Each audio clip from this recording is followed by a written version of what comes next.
So the question yesterday was basically on Dada's book, Sanatan Dharma, and I was the moderator. And it's always good to have these discussions at LitFest where you have significant attendance. People hear it too.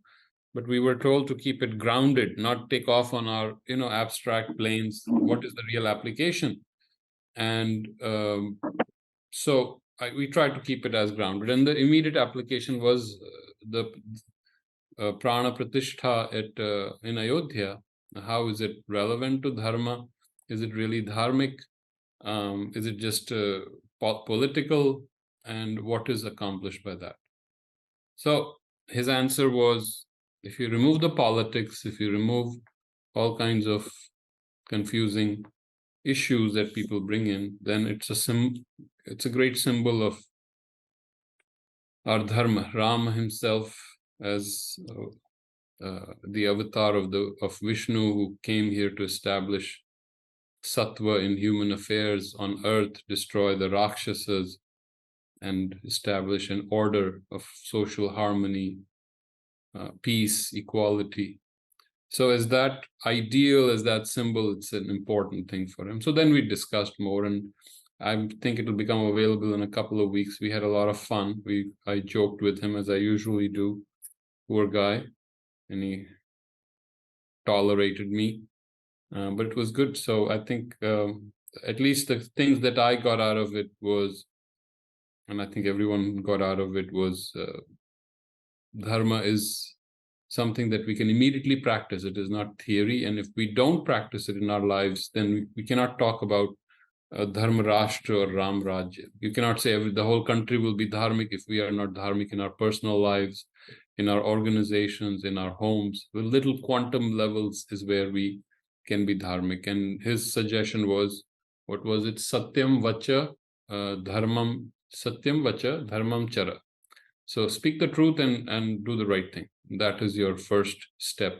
And we're talking about the general population here. So how can you be dharmic? Very basic level. Then, of course, there is more to it. And then he talked about being silent in the mind, which, of course, most people wouldn't have understood. But maybe they did. And so how to be quiet and shut the thinking mind and appreciate life in a different way and become useless to the world that is already not of much use. And in fact, it's not of use at all. So that was an interesting thing from him. So it was a good discussion at the end. We also brought in Sri Krishna, the issue, because both fought and vanquished the asuras in different name and forms. And so we have to be righteous and be willing to stand up for dharma, the right way, dharmically.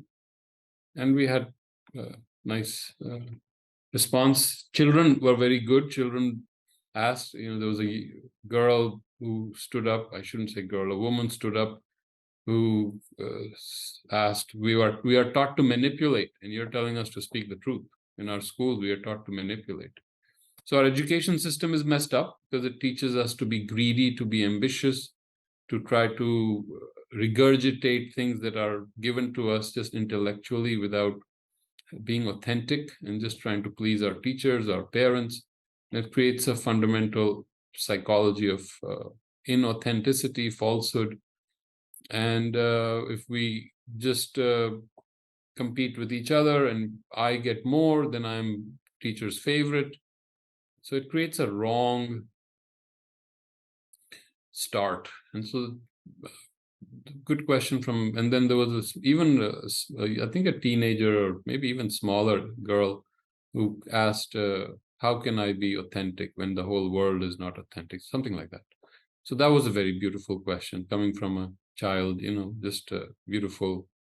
And that was a beautiful summit for the whole conversation. Then someone asked her, who actually was quite accomplished. He's accomplished in the social world, who asked, how could, Ram is dharmic, but remember he banished Sita. So I said, then that was, Dada said, this will require a long answer, but then I tried my best and answered it. Then I can share it here. So my answer was very simple. Sri Rama lived by the dharma, yug dharma of that time, 5,000 years ago. We cannot apply today's standards of individuality or feminism on what the world was 5,000 years ago. We can't even apply it what it was 100 years ago. There was no universal suffrage. Women were not allowed to vote 100 years ago. There was slavery was allowed. So if you start applying, which is what we do, then all these people who did their best in their time will look like complete either idiots or deluded or dishonest people. But 5,000 years ago, he sacrificed himself when the world was not a world of individualism, when the world was, the dharma, yug dharma was to give oneself, the individual, for everyone. Because these people sacrificed their individuality, that is why today we can have individualism, because they were able to create an order by giving up their most loved things. Today we have a time and place, a dharma, where we can be, we are able to say, I will do things that I want to do. The world can go drop in a lake. So again, I'm not here to defend Sri Rama. I said this is, but and there are 200 Ramayanas, which ones should we believe? Ramayana is not a historical documentation. It is not a podcast or reality show. Ramayana is a poet's response to a great being whom the mind of India has accepted somewhere in its collective memory, somewhere as a myth, somewhere as a embellishment, somewhere as hero building. Our subconscious has picked him up, but there seems to be some truth to it. There is evolutionary truth to it, that there was a descent, and that helped humanity reach from a vital stage to a sattvic mental stage, and Sri Rama is the hidden link. Just as Sri Krishna is the hidden link afterwards, when the mind goes beyond the external dharmas or the sattvic nature and goes to Traigunyatit state. So that was my answer. And I promise we will have a greater discussion with Dada and we will torture him. But he has a whole section on it. And Sri Aurobindo also had answered this, some very beautiful letters on it to disciples who were flabbergasted that Sri Rama could let his wife go if just a dhobi said something about his wife. Anyway, so let's talk about Narayana in a different avatar. So I think we have touched the first movement or the psychological, darshanic, philosophical, metaphysical movement of the Gita in the second chapter. Of course, the first yoga in the first chapter is Arjun Vishad Yoga, where he's disgusted, he's disappointed, he's despairing, he's deluded, and he's in a state of what, as they say, krapaya vishtam. He is filled with karuna, which is not real karuna, and his eyes are full of tears, and his akula. So krapaya vishtam ashrupurna kulekshanam. And then Sri Krishna uses a management technique, which one of my friends calls the tomahawk method, straight up, boom. So he says, Kutastva kashmalam idam vishame samupastatham anarya jushtam asvargyam akirti karam Arjuna. So straight up answer from a yodha to a yodha, no wimpiness, no mollycoddling, no sugar-coated pills. This is not the behavior of an Aryan. You will not get swarga out of it, and you will not get kirti out of it, no fame. And this comes back in the second chapter from the shlokas 31 to 38. So if we remember this movement, and Sri Krishna has this musical, and we've talked about it, he'll take a note, he will develop it a little bit, then he'll leave it there, he'll take another note, build it, and then he'll connect them, and he'll play with them until eventually he comes to a grand finale. That is his genius. We've talked about his poetry, how beautiful his poetry is. So very quickly, we have come to the 11th shloka of the second chapter, and he brings him straight to the realization or the understanding of the Purusha, where you are totally free of all these movements of Prakriti. There is no death, and you are having sorrow for those for whom you have no right to feel sorrow. And that's where he starts. And he builds that movement of Sankhya, of the Purusha. He talks about, basically he's talking about the Purusha, and as the Purusha expands, the pure consciousness of Purusha expands.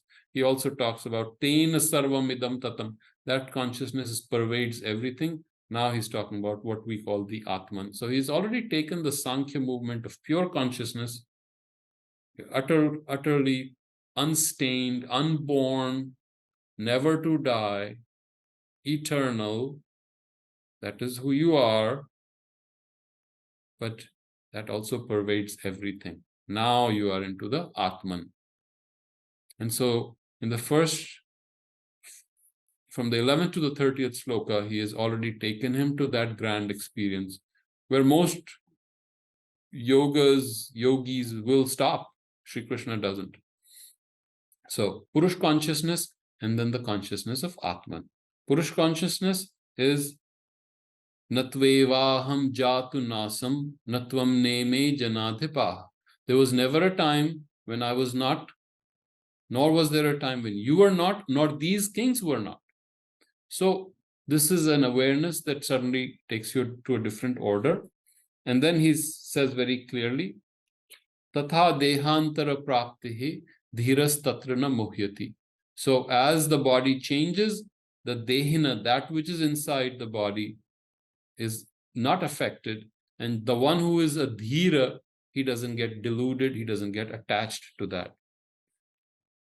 Very quickly, then he talks about the matras, the vishes coming from our senses, cold, heat, sukha, dukha, agama payino nityah, tam titikshasva bharata. Now this is an important note. Titiksha. This is I think the 14th shloka of the second chapter. Titiksha is the ability to withdraw and not react to external stimuli. Why is this important? This is one of the foundations of Sri Krishna's yoga. Titiksha becomes udasinata. Udasinata becomes complete samatha. In that complete samatha, as the awareness widens, you reach the sthit prajna, or the pragya, if you like the Hindi pronunciation. So that is the foundation. If you can stay in it, in that titiksha, you can grow into samatha, sthairya, dhairya, samatha, no reactions. You're established, and your samatha becomes a powerful, positive force in the world. Then you are reaching that awareness. And at the end of the second chapter, he talks about the consciousness of the sea, where awareness is as vast as the sea, in which all the desires are coming, but the sea is not affected. Agama purna achala tishtham. I think it's the 70th shloka or 69th shloka. Purna is like the sea, you're complete. Agama purna. Let me correct that. Is it the 70th? I'll quickly, because I don't like to misquote the Gita. Sorry, it is the 70th. Apuryamanam achala pratishtam. So this titiksha will take you to the samatha, which will take you to the apurya state, where you are complete. Apa is equal to samapta, apta, where you're complete, where you're paryapta. So same root. Apuryamanam achala pratishtam. Samudra mapaha pravishanti yadvat. As in an ocean, the different streams come, your awareness in which different things are coming, your stays unchanged. You're vast, you're already complete. So this titiksha, he will take it again to the end, and then further he'll develop it. So just follow these threads. Don't think that he will let you go with it. He will come back to it. So now in the 15th shloka, he's talked about reaching amritam. And that is a very important concept coming from the Veda, reaching amritam. immortality. Immortality of what? You have the immortality of your Atman or your Purusha. You will never die. But the Vedic rishis had something even more important. Well, I shouldn't say even more important. Deriving from that immortality, even the immortality in the body. And that is usually, nowadays, most yogas don't talk about it, although Tantra took it up to make the body also a perfect vehicle and reaching what is called the Vajrakaya, the kaya of diamond, the body of the purity of the diamond. So that immortality the Vedic rishis had discovered, either they discovered it actually or they conceived of it, which comes back again with Sri Aurobindo, the physical perfection and even a state of physical immortality. So that Amritam is there because this Atman, this Brahman is also pervading our body, and this body is also a manifestation of that Atman. So that understanding, although the Gita doesn't take us there, Sri Aurobindo takes us to the next evolutionary movement. So it is good to just connect that. Nasate vidyate, nasato vidyate bhavaha. Those who love to connect, Nasat comes in the Nasadiya Sukta of the Veda. I think it is the 10th, it is the 10th mandala, 121st Sukta, I could be wrong, 119th or 121st. Nasadino sadasi tadanim. So at that time there was neither asat nor sat, and that is the Nasadiya Sukta. I always like it because this connects me in literature to that. But here it is very simple. That which is sat will never die. That which is asat will die. Some people think that that means that this Atman is sat and it will never die. This body is asat, it will die. I feel it goes even deeper than that. Asat is sat is that sat of Satchidanand, which will never die. Everything else, asat, is our mithya, the way we see things wrong, incorrectly, that will dissolve, that will disappear, and only sat will remain. That's how I see it. You're free to agree or disagree. And I'm quickly going through these so that you can start connecting the threads of not only the Gita within itself, but with our other previous shastras. And here again, avinashi tu tadviddhi, Yena sarvam idam tatam. In my mind, it connects me back to the Isha Upanishad. Yena sarvam idam tatam. Through by which all this is pervaded. Remember, this is avinashi. Remember, this will never be destroyed. By which all is pervaded. That is the understanding of the Atman, because Atman is cosmic. Atman is no longer personal. When we reach that consciousness, we realize that this awareness pervades everything. We have reached that Atman consciousness. So if you like Isha Upanishad Shloka 1, if you want to read it, Isha Vasyam Idam Sarvam Yatkincha Jagatyam Jagat Tena Tyaktena Bunjita. So through that, through the Ishvara, you give up all your desires, because that pervades everything. Isha Vasyam Idam Sarvam Yatkincha Jagatyam Jagat. That Isha pervades everything. Whatever moves in this world, Jagatyam Jagat. Jagat Gati. That which has Gati. Jagati. Jagatyam Jagat. And Jagat also is the world. Beautiful pun. Jagatyam Jagat. Now remember, the Gita was a lot of people say that it was deeply influenced by Isha Upanishad. So again, a connection for us, if we like the literary aspect. One thing I'm trying is at least you start having the rasa of the Gita. Gita should not be a heavy thing. Start enjoying it, playing with it, just like Sri Krishna is playful. We start playing with it, just like a work of art, work of poetry, philosophy, and of course, great spirituality, a great mind, one of our greatest yogis of all time. So if we can start enjoying him, feeling him deeply, then somewhere automatically, organically, the connections will happen, and you'll find him that he's an integral part of you. That is the goal. So my goal is, if I can introduce you to that sensation, intimate sensation, then it will be something that will automatically transform you and I, everyone. Just talking about this is so beautiful. And I think my next book will be Adbhut Gita. How Adbhut, what a work of genius it is, whichever way you consider it. Whether management, you talk about management, we could write a book on just management principles of the Gita. So I think if we start appreciating, we were never brought up to that appreciation. If we can do that, it is one of the greatest works of literature in the world, even to this date. And of course, T.S. Eliot called it the second greatest philosophical poem of humanity. Well, he was wrong. It was not the second greatest. It is the greatest. Why? Because he said the Divine Comedy by Dante was the greatest. No, it is not. If you read it, you'll see how superficial the concerns, superficial and compared to the Gita, the concerns are and the solutions. And it's not just me who says it.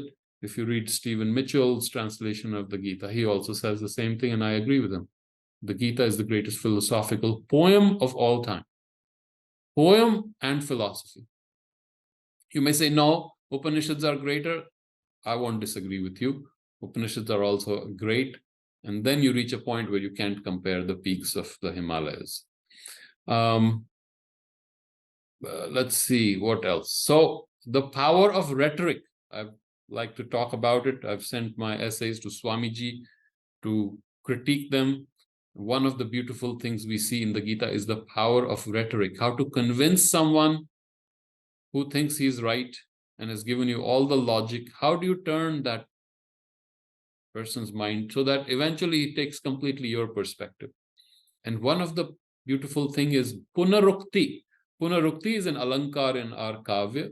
What is punarukti? You say the same thing, but don't make it boring. Don't make it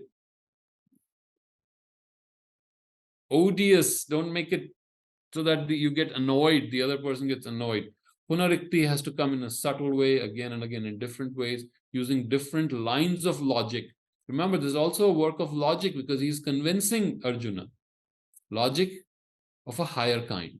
So here in 18th chapter, Antavanta ime deha nityasyoktaha sharirinaha anashino prameyasya tasmad yudyasva bharata. Because this dehi, that which resides in the body, will never die. It will anashino, anashinaha, it will never be destroyed. Aprameyasya, that can, no limits. Prameya, it has no borders. That is why you must fight. Of course, Arjun will come back and ask him the question, why? If I'm not going to die, why should I fight? I can just relax and go to a forest. So again, the beautiful genius, the brilliant mind, he is preparing his opponent, who is his friend, he's preparing Arjun to ask him the question that he wants him to ask him. Because then that allows him to create an even higher ground of explanation. So he has created, he builds up Sankhya Yoga, which is where Arjun comes. Arjun comes with Sankhya Yoga. Why don't I withdraw? I should go. This is the understanding of Sankhya. I should withdraw. Shri Krishna uses Sankhya as logic and turns it on its head. And now he has brought Arjuna to a point of asking, okay, no one will die. Then why should I fight? So he has turned him to his line of argument. That is power of convincing others, which is again another beautiful thing that we see. Those who love poetry, yaenam vetti hantaram yaschainam manyate hatam. There are those who think the body will, that soul will die. There are those who think that soul kills. Ubhau tau na vijanito. Both of them don't know. Nayam hante na hanyate. What a beautiful line, beautiful pada. Neither does it kill, nor it can get killed. And I have brought this up in the past. Only 3 or 4 varnas, na, ya, ha, and ta, 4. And he has given us a whole philosophy in this. Nayam hante na hanyate. Sri Aurobindo called Ved Vyasa one of the most masculine of poets. Masculine in the sense he uses the minimum but says things straightforward, no adornments, no ornamentation, straight up. For him, it is the substance that is important. If he brings in metaphors, rupaka, upama, shlesha, he'll use it only for that effect and then he'll move on. He's not a Kalidasa.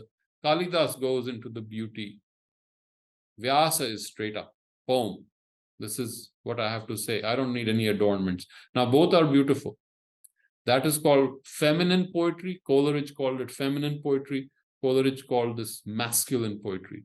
And Sri Aurobindo says, masculine poetry has its own beauty. It takes away all the other extraneous things and focuses you totally on the issue at hand. It's like, he says, it's a granite-like poetry. It's like on a summer day, you're in a stream and just enjoying that pure, raw power. And so Vyasa is straight up. He'll tell you what he needs to say to you, and then he'll move on. And that beauty comes through in the Gita very powerfully. A lot of Mahabharata originally is supposed to be, I think, only 24,000 shlokas. Now it is more than 100,000 because other people came and added to it. Lesser poets. That is why there are a whole bunch of confusing things in the Mahabharata. But the Gita, it seems, has not been messed up. So when I say messed up, is other poets, lesser poets come and put their own shlokas and feel good about it. And we can see this quality of Vyasa in when he talks like this. When he gives us straight up lines, Nayam hanti na hanyate. Such a straightforward statement, but it has a universe of meaning in it. Now the 20th shloka, which we did, I think, last time, Na jayate mriyate va kadachita nayam bhutva bhavitavana bhuyah. Again, look at the second pada. Nayam bhutva bhavitavana bhuyah. 4 or 5 varnas, and he has given us a universe. Ajo nityah shashvatoyam puranaha. Now, if you want to describe the Purusha, if you want to remember the qualities of the Purusha, these are the qualities. Ajo, unborn. Aja. And Aja, I don't want to get distracted with this, but Aja comes as a beautiful pun in Sanskrit because Aja is that which is unborn, and Aja is also a goat. Remember that. That goat, when it comes in the Veda or anywhere else, that they're punning. Ajgar, what is an Ajgar? Ajgar is that which swallows a goat. That is how Sanskrit works. Through that Kriya, you describe that. If you go back to Sri Aurobindo concept of Sanskrit is a very interesting language where the sounds have a significance. They don't have an exact meaning. So you can have multiple meanings. Paryayavachi, you can have a lot of meanings. Anyway, let me come back to Ajo. I just wanted to bring that. Aja, remember that. So Aja is unborn. Ajo nityaha. It is unborn, it is nitya. It is constant, eternal. It's not going to go anywhere. It's just here forever. That is one of the definitions of Sat, by the way. Sat will never change, never be destroyed, will always be there. Shashvata, eternal. Shashvatoyam Puranaha, ancient. This Purana is something that was very important to our rishis. Even in the Veda, second shloka of the first sukta of first mandala, Agni Purve bhi Rishibhi Ridyo Nutanay Ruta. So the rishis, we worship the rishis who are ancient and the new ones. So that acknowledgement of the ancient was always very important to our rishis. I think this was a way of honoring those who have given us so much knowledge and remembering that and having the gratitude. Ajo nityah shashvato yam purana. Now those who want to do the Partha, when you have a visarg followed by a sh, that visarg becomes sh. So ajo nityash shashvato yam purana. When you do the part, the purano becomes purana. Purana. is the way you pronounce it in the part. Ajo nitya shashvatoyam puranaha. Now, when a visarg is followed by a pa, the visarg will become a pa or a fa.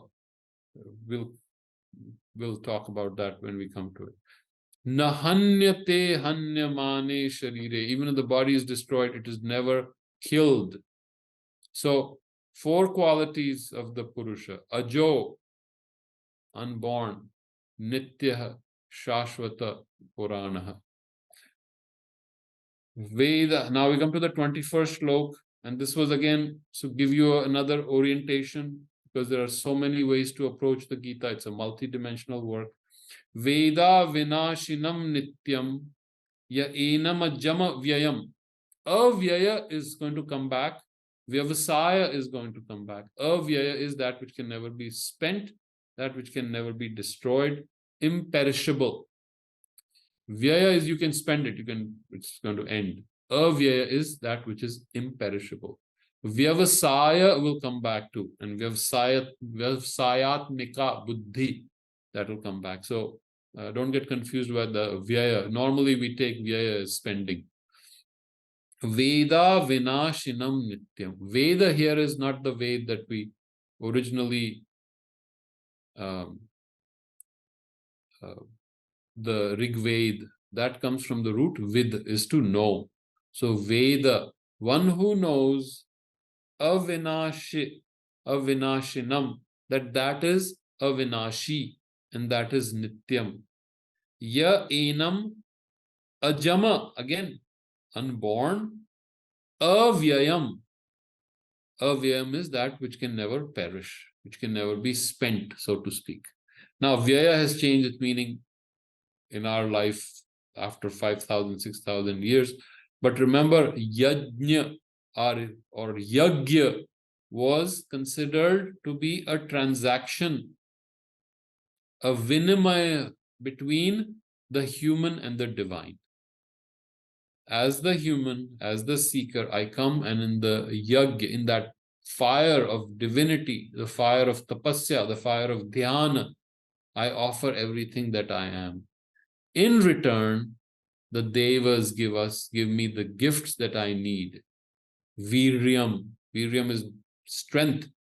In Veda, people get confused. Vira means give me sons. No, that is not what it means. Gao. Gao is not cows. Gao, as we have talked about, is light. Light of knowledge, of wisdom. And Sri Aurobindo has beautifully described it. Horses. We ask for horses. What does that mean? Horses, tapasya. Horse is a symbol of teja, of that shakti. Prana, that is horse. Ashva. And I think since you're at the ashram, Sampadananji has written a beautiful thing on Ashwa. You can read what is Ashwa, the roots of Ashwa. You ask for victory. What is this victory on? Not your enemies, a victory over the Dasyus. These Dasyus are not the Dravidians, as the theory of Aryan invasion said. This was the duality, people who live in duality. These are not Dravidians. In the Veda, that which lives in duality, dasya. Daha is the sound, according to Sri Aurobindo, that gives you a splitting movement, and it becomes all your diti, dasya, danava, daitya, all this, the sound which comes into a splitting, which signifies duality. Dvaita, that is duality. So the Rishi is fighting duality, the forces of duality, and he wants victory. That's basically a spiritual victory. And there's a beautiful essay by Sri Aurobindo on the sound. The has a movement of what did he call it? A dashing movement. And so then it becomes dala, which is leaves, splitting movement. Leaves in Sanskrit is dala. So he goes into all 2 pages of how so many meanings came out of dala. Let's come back to our Veda vinashinam nityam yaena majam vyayam. So that which can never be spent. And vyayam is going to come in our, vinima is going to come in our understanding of yagya, where we give all of ourselves and we get all the divine qualities and divine shaktis, and the devas actually come and reside in us. That is the understanding, in our sukshma sharira. So this will come back. So this understanding, please keep that. Katham sa purusha partha. So when you do the, again, purusha, there's a visarg followed by pa. Katham sah purushaf partha. When you do the part, if you enjoy, katham sa purushaf partha, kam ghatayati antikam. How will such a person who has realized that the Purusha is indestructible, avinashi, ajama, unborn, and avyayam, imperishable, unspendable, how will such a person ever have a movement of hurting someone or killing someone? Because the person already knows that can never be destroyed. Vasansi jirnani yatha vihaya. This is the famous quote, aphorism from the Gita. And remember, most of these shlokas are aphorisms by themselves. That's another genius. Each shloka, you could just live by that, and it's a whole world of knowledge, and people quote it. An aphorism is a pithy saying which has a world of wisdom in itself. So, vasansi jirnani yatha vihaya navani grihnati naroparani. Just like a man changes his clothes that are old and puts on new ones. Tatha sharirani vihaya jirnani. Just the same way, tatha sharirani, the body as it gets old, vihaya, you let go of the body. Anyani samyati navani dehi. What a beautiful line. He takes another body. The dehi which lives in the deha, takes another body. As you and I go and change our shirts, our clothes, the dehi takes on another body as it gets old and takes a new one. A beautiful summit he has taken, and remember, he has changed the chand for those who have noticed. Those who love poetry, those who are nuts for poetry like me. The previous chand was anushtup, smaller, you can see, 8 varnas in each pada. Now you have a trishtup. And when does trishtup come in the Gita? When he has some more detail, extra things to say. Or in case of Arjun, when he's more emotional, he has to say much more. That emotion comes through in the trishtup. So, vasansi jirnani yatha vihaya navani grihnati naroparani tatha sharirani vihaya jirnani anyani samyati navani dehi. So I think the meaning is clear, but you can also appreciate the sound and the beauty of this poetry. And now he has taken us to another very popular, well-known shlokas. Nainam. Now go see, he has gone back to the previous meter. Nainam chindanti shastrani, nainam dahati pavaka. This is more precise. Boom, it hits you. Nainam chindanti shastrani, nainam dahati pavakaha, na chainam kledyantapaha, na shoshayati marutaha. So nainam chindanti shastrani. Shastrani is many weapons. They cannot pierce it. Nainam. Na inam chindati. Chindanti comes from chid. The root is chid. To pierce through. Ched, as in Hindi. Now we have it. Chindanti. Nainam na inam dahati pavakaha. Pavakaha is fire. Fire cannot burn it. So it cannot be cleaved by weapons. It cannot be burnt by fire. Na cha inam, na chainam kled yantyapo. Kled, wet. Na cha inam kled antya apaha. Apaha is water. So, nor can it be made wet or drenched by water. Na chainam kled yantyapaha. Na chainam kledyantyapah, na shoshayati marutaha, nor wind can dry it. So I think that is he has taken it again. Now he's adding more and more to that movement and making Arjuna realize what that Purusha is.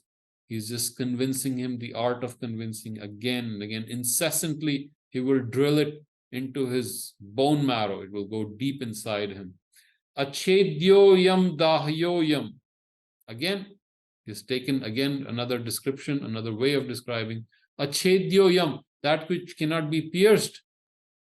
Adahyoyam, cannot be burned. Akledyo shoshya evacha. Akledyo, same. Klid is to wet. Shoshya is to dry. Shusha is to dry. Evacha. Now again, remember, he has gone back into Chand. Again, Chand he has changed.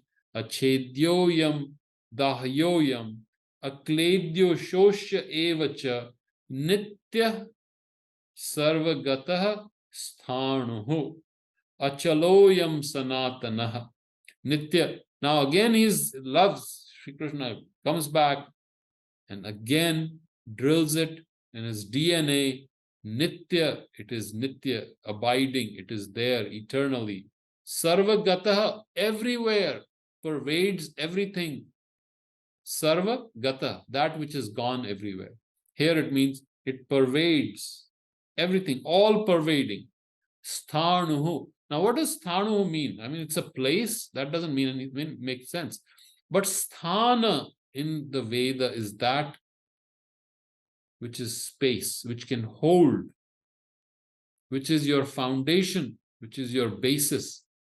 So Sthanam had a great value. This is my Sthana. I'm not moving from here.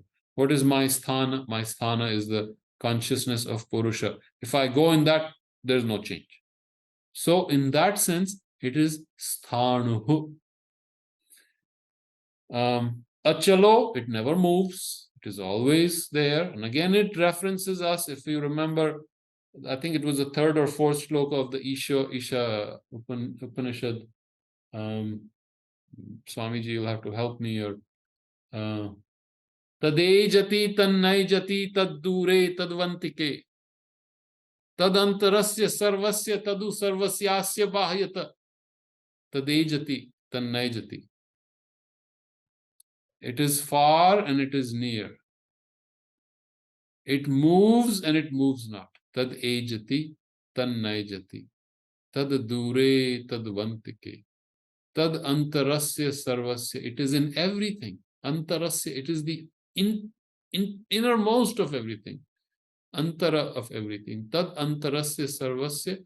Tadu sarvasyasya. Of sarvasya. Asya, whenever. Sarvasyasya bahyata. It is outside everything. So, since the Isha keeps coming back, I just wanted to bring that. Achaloyam sanatanaha. Nitya, nityas. So, when the visarga is followed by a sa, it becomes a sa. Nityas sarvagatas sthanuhu. Nityas sarvagatas sthanuhu. Achaloyam sanatanaha. Another, it is another, this is a ullekha alankara in Hindi and Sanskrit. When you describe something in many, many ways, multiple ways you will describe. I'll say this flower is beautiful. Then I come back and say this flower is glowing. Then I come back and say this flower is divine. Different ways. Ullekha. So Sri Krishna uses the ullekha alankar. Same thing he will describe 100 ways. So now in the disciples' head, it registers finally. People who are a little dim-witted like us, they'll take a little more beating than we absorb it. So he builds it again in the 25th. Avyaktoyam achintyoyam. Now he has taken it to a subtler level. Initially, he was just describing the action of elements on it. So it can never be cleaved, it can never be burnt, it cannot be dried, it cannot be drenched. But now he's taken this to a higher level. Avyaktoyam achintyoyam. Avyakt is that which is unmanifest. And avyakt and vyakta are a beautiful understanding, and someday we should talk about it. It is avyakta. Ayam is this. Whenever we use ayam atma brahma, you will come to this mahavakya. Ayam, this atma is Brahman. So ayam, hopefully as we keep doing this, your Sanskrit will get better too, like mine. My Sanskrit all came from the Gita. Whatever little I know, I'm not an expert, but whatever little I know, all comes from here. Avyaktoyam achintyoyam. You cannot even think about it. Now that is a beautiful definition of the Purusha. What we do is we start imagining, our mind construct, because our mind is brilliant, and it creates a concept of Atman or Purusha, and then we live with it. No, we know what the Atman is. No, you don't know the Atman if you can think about it. The Atman is not to be thought about. It's achintya. You are that. You don't have to think about it.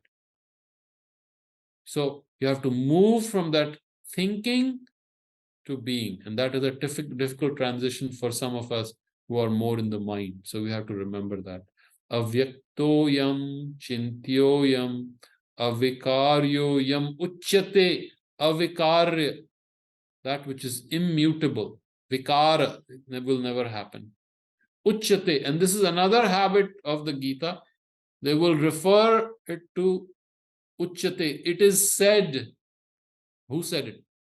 Our ancients said it. So aptavachana, if a great yogi, rishi had said something, we accept it.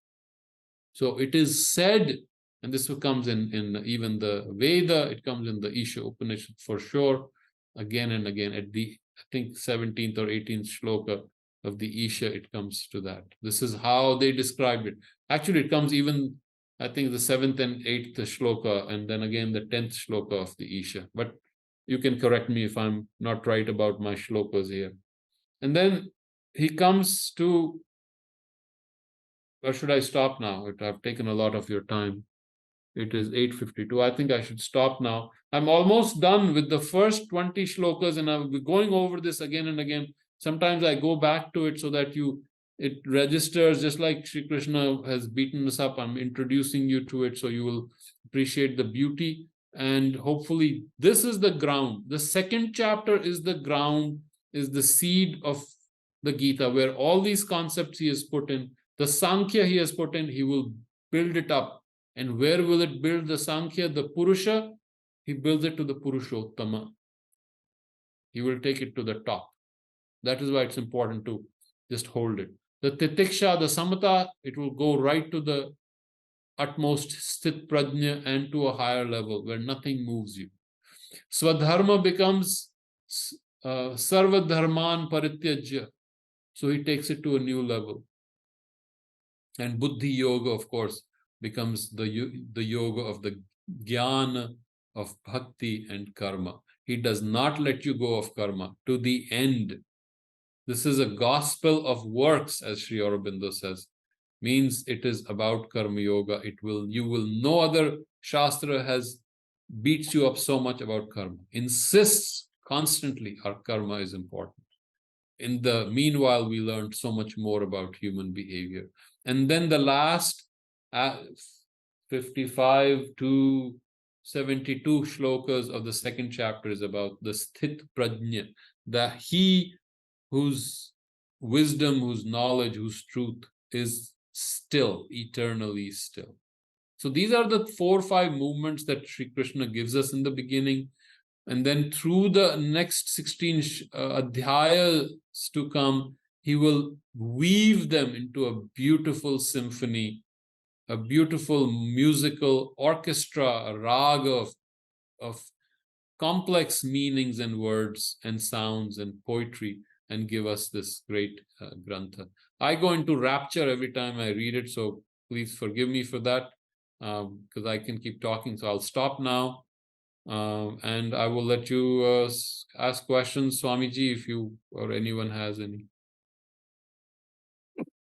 There was one question in the beginning. It says, how come Ramayana has several versions, but Gita only one version? I don't know. I think one beautiful thing our people did. This is unique. No other culture has done it. Our people preserved the Shastra, the Shrutis, for 5,000, 6,000 years almost perfectly. That is unreal. Can you imagine? And so much, how much sacrifice people would give their lives to memorizing the Veda from front to back, from back to front. I mean, 10,000 shlokas, 10,000 shlokas, 10 mandalas, back to front, front to back, learning the Padapatha. Padapatha, you know what it is. Each constituent, each word that makes it, the Padapatha they would learn. Then they would learn the pronunciation of each pada. Average was 10 to 15 years they would spend mastering it, and then a lifetime. And from Guru to Shishya, then the Shishya to the next Shishya, the lineage, and each generation is 20 years. Carry it for 5,000 years, and perfectly, even now we know how it was pronounced 5,000, 6,000 years ago, if maybe even older. Unthinkable. The Indian mind was brilliant with memorization. That is why we should not give up on memory. Memory is a sadhana in itself. That is what I'm trying to do with the Gita. I want to really try to remember it and hold that shloka in my consciousness so that it's vibration, not out of showing off, but to make it my siddhi. Like if you might have seen Shatavadhanis, right? They go Shata, 100 people ask them questions and make them stop. And they remember each question, 100. And then they go for next circle. And then again, they go back to the old question. If number one asks this question, and he will take it further on that shloka, and the person remembers it. So this is how our rishis, our great traditions memorized it. And I think they realized the value of the Gita when it came, and they memorized it. Remember, we sometimes confuse itihas as history. Itihas, all it means is thus it happened. Now, who's describing it? The poet is putting it into words. Whenever you start putting things in words, historical account and poetic account, metaphor, if I'm describing Sri Ram, what am I going to describe externally? I have to use a metaphor to describe him. Kamala Netram, how am I going to describe his eyes? How am I going to describe his walk? As a poet, if I write it, it's all I can say. So it's not a historical, I didn't take a picture or a video. There was no such thing.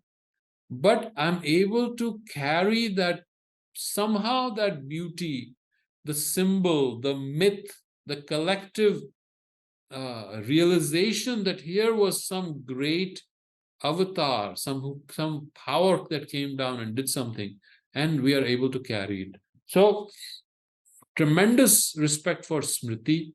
We memorized this and passed it on. Of course, the Ramayana is not a historical account. We should not get into trouble with arguing with people. Yes, it's a historical account. No. How can it be if Valmiki wrote it as a poet, great poet, and Sri Aurobindo has ranked him as among the top poets of all time. Valmiki, Vyasa, Shakespeare, and Homer. Sri Aurobindo has ranked them as the top 4 poets. So when a poet like Valmiki writes, obviously he's going to describe it with symbol and metaphor and use rupaka and all the alankaras. And so now our brains will turn it to something else, and we will add things. And this is what happened to the Mahabharata. Or so many people loved Rama, they wrote their own version of Sri Rama. And why shouldn't they? I should write my own version of Sri Krishna the way I experience it. That is what Sanatana Dharma eventually is. The way I experience, even though I am the same Atman, in this manifestation, in this Vyakta Rupa Nama Rupa, the experience of the Atman of itself is unique, different, and beautiful.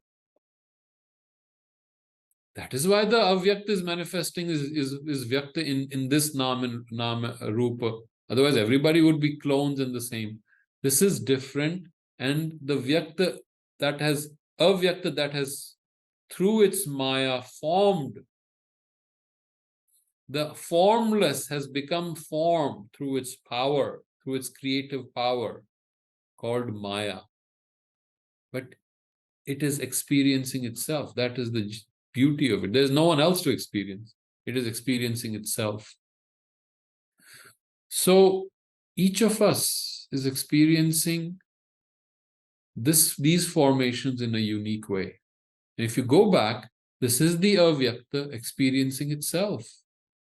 Each of us is unique. So each poet will write about Sri Rama differently. And why shouldn't they? And this is Sanatan Dharma. We are not going to say, okay, there is only one book and everyone will have to only follow the rules of that book and nothing will change. And if you change it, you're going to chop your head off. No. You write it and I'll write it, and I'll write it the way I experience Sri Rama, and you'll write it the way you experience Sri Rama, and both are valid. We have to go to the deepest level and express how we realize Sri Ram or Vedanta or Atman, whatever you want to describe. So each is allowed a unique perspective, and that is why we are unique. So if there are 200 versions of Ramayana, so be it. What is the thread in each Ramayana? Is there something, some power, some principle, some avataran that is unique? Our Sanatan Dharma, our rishis accepted the truth of Sri Rama, expressed in multiple ways by multiple poets. I hope that answered the question. Sorry, I get distracted when I talk about poetry. There was something else someone had said. I saw it for a moment on Valmiki. Is there a possibility that Ramayana is a fiction of Sri Valmiki? So what is fiction? Am I a fiction right now to you? What am I? These are just electrons. Maybe if we accept electrons, maybe quantum particles coming on your thing, which is itself quantum energy. What is a fiction? I'm not right there in front of you. What is real? Where do we separate the creativity of the inspiration of a genius who is describing what he felt and intuited, his anubhava, his spiritual anubhava, he's putting it into words. Is it fiction? Then everything is fiction, which is fine. I'm okay with that. But how it becomes real in our life, that is what eventually matters in Sanatana Dharma. So fiction and real are not as separate as you might think they are.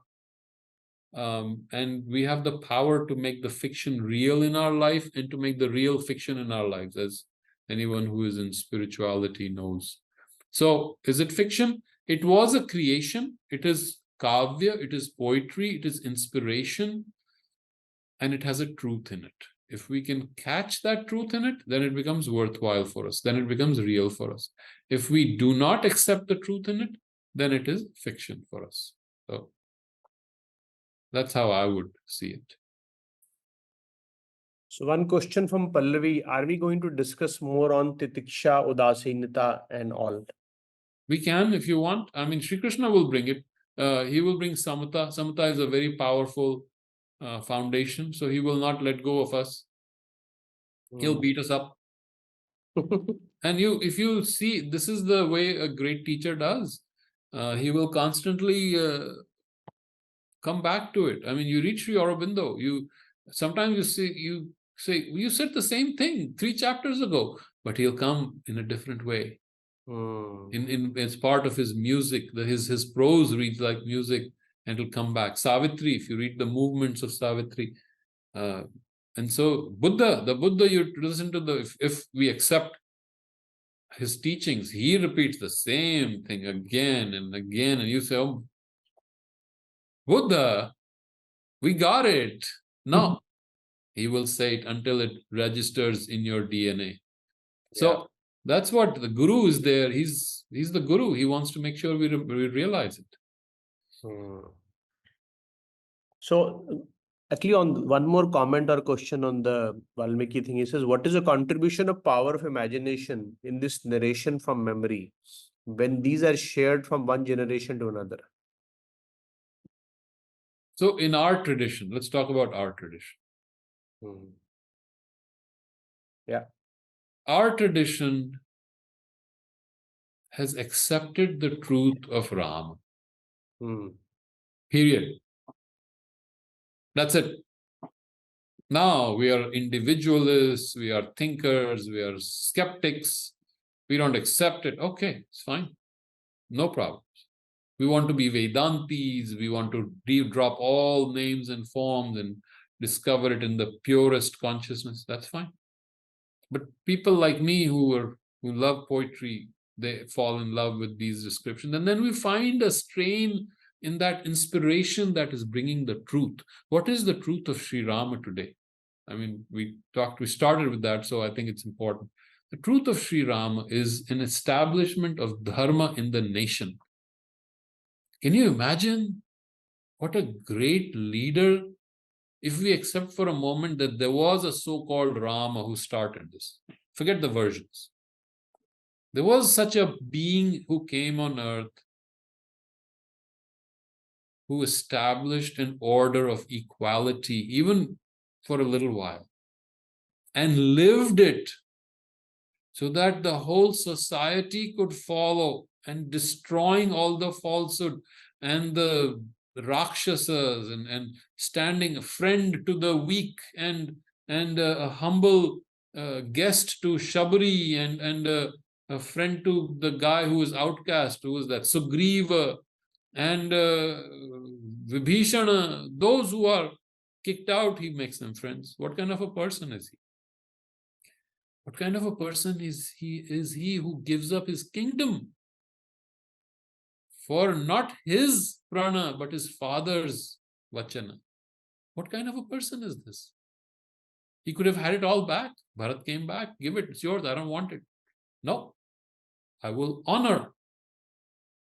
Is it so easy? Can we do it? What kind of a person, this king who was made the king, and next day he says, okay, you're no longer the king. He says, okay, no problem. I walk out. He walks away. He will not come back. For 14 years, gives up everything that he has stood up for, gives it up. What kind of a person alone takes on the most powerful asura on the planet and brings together all the downtrodden, all the people who are weak, and makes them strong? So I get emotional when I see this. To me, it is very touching. What kind of a person lets go of his beloved to maintain an order? So it is something absolutely beautiful. If we can see that, then it's inspiring. If we say, no, it's fiction, then that is our choice. Sanatana Dharma gives us the choice to reject what doesn't work for us, and that's okay. You can even say, I don't believe in Sri Krishna. I've met so many people who make fun of Sri Krishna. Oh, he was a just philanderer, and he caused this war. How many people criticized him? And yet, didn't he bring something, a new consciousness on earth? We are reading him, we are learning from him as if he is here with us. In fact, he is here with us. Look at the impact.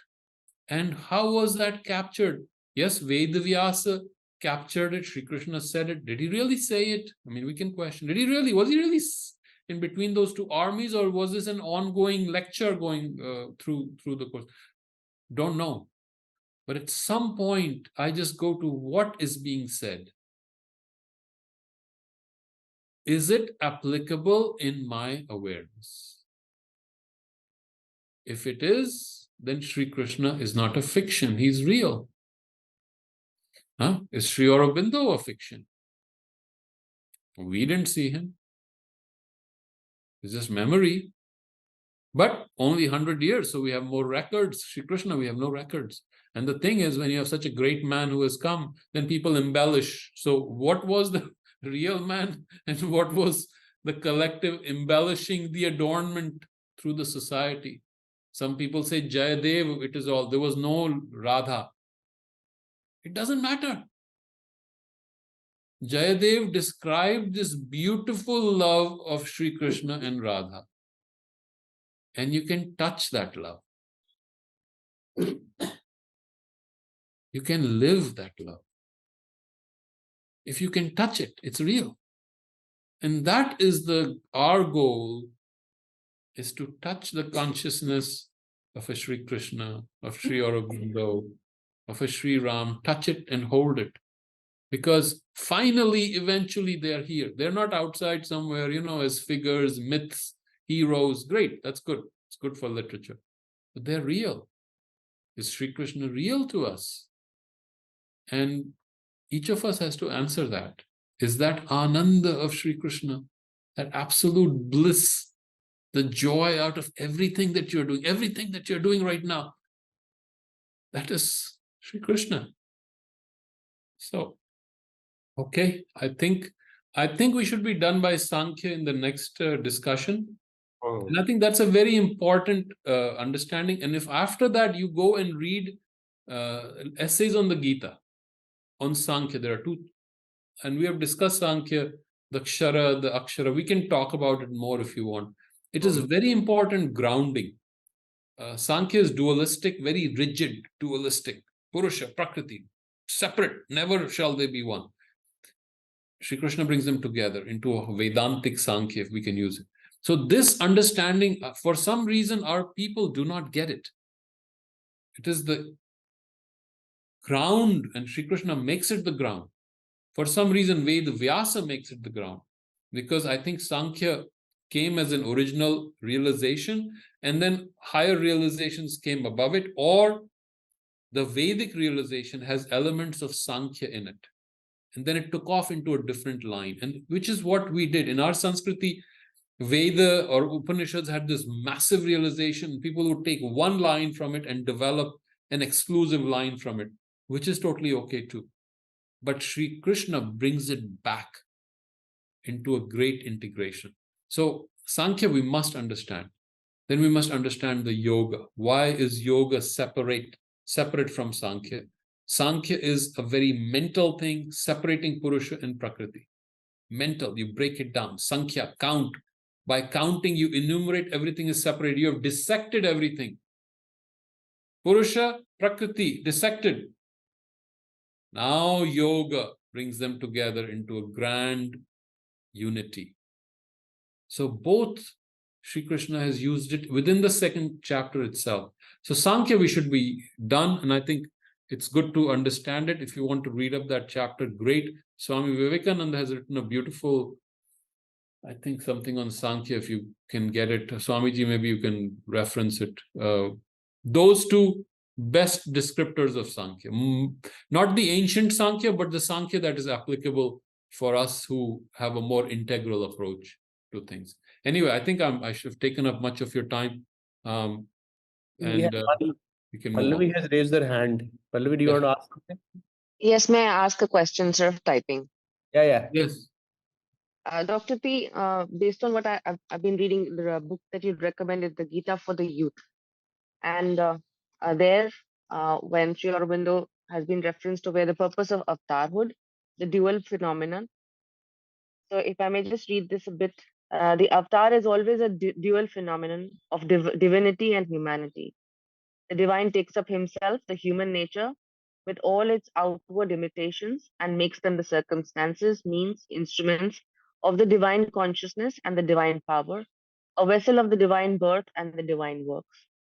So what I want to ask you is that, is it not true for all of us? Yes. And to my endeavor to I felt like I should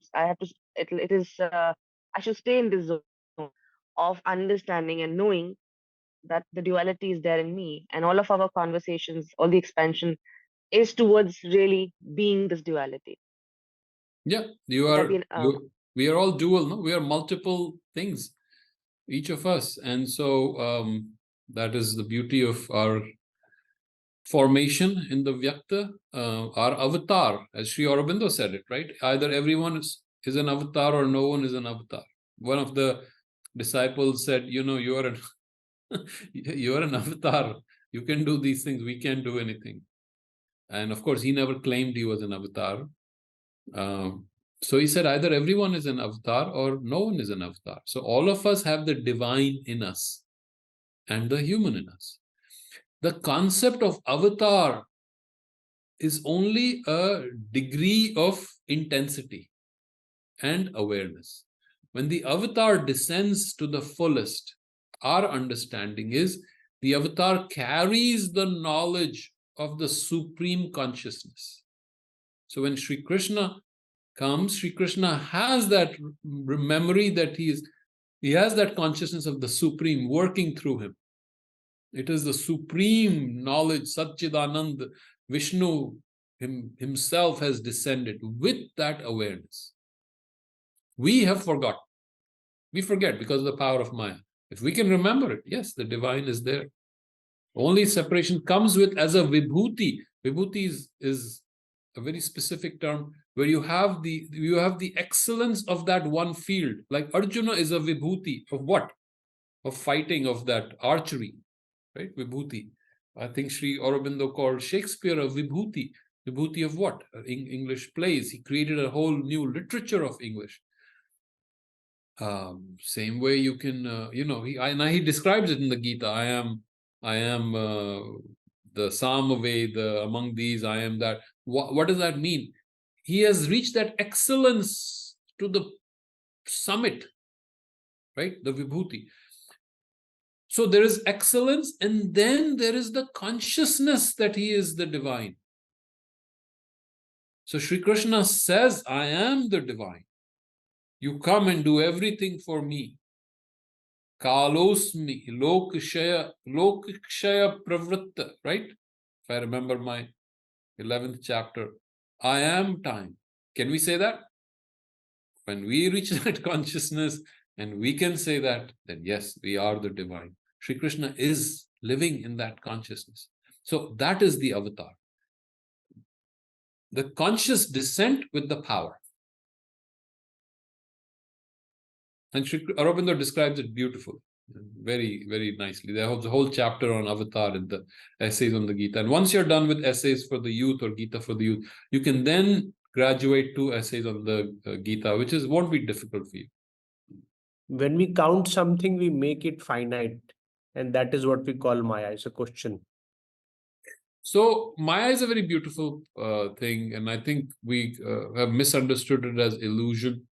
In the Veda, Mayas means Ananda, joy.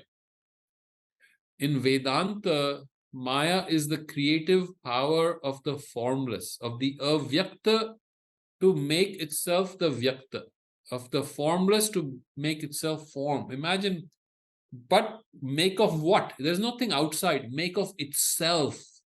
So one definition that I think Shankaracharya's guru gave him, the power to measure is Maya.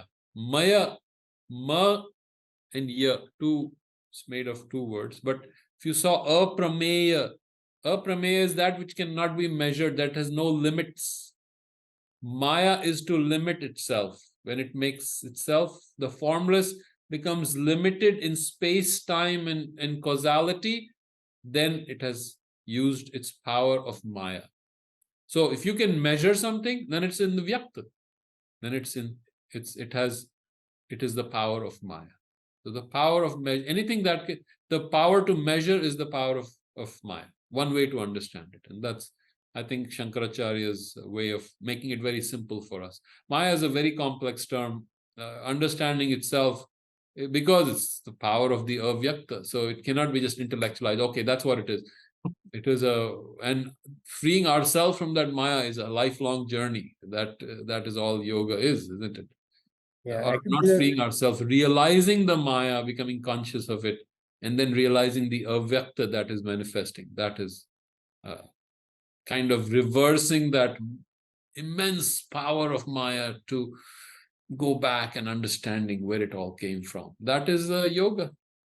There's actually a very beautiful episode in Upanishad Ganga, the TV series on Maya. If people like it, they can watch that. So it's nice, nice Maybe you take. can send it to us. Yeah, I will. If it's on YouTube, I'll send it. Yeah, I missed all that. I was in transition, so I missed Upanishad Ganga. No, Never I have did all the watch. downloaded versions. Sometime they put on YouTube or not. I'll send you the link. They're Okay. beautiful one. There are 52 episodes. Each one is It like is on YouTube. It is on there. YouTube now. Yeah, it is I'll there. send the link. I'll send the link. Okay. Okay. Very good. Namaste.